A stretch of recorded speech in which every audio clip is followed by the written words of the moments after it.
Hello, my name is Jacqueline. I was born in Yucatan. I have three brothers. Their names are Efraín, Antonio, and Alejandro. I am the youngest of four. My parents now live in Yucatan.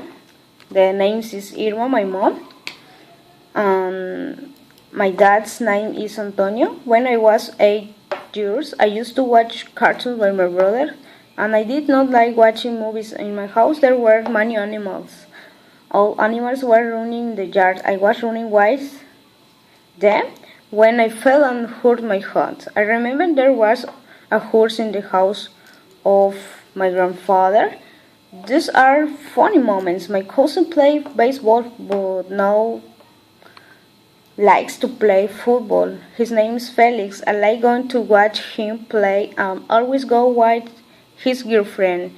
Her name is Anna. In the house of my parents, there is a dog that does not like to run. On the street, there are dogs running all day. This is a large dog, and those on the street are small.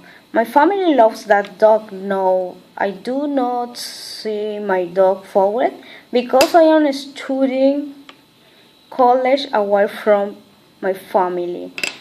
They are planning to come, but soon there will be a birthday party and I visit my family.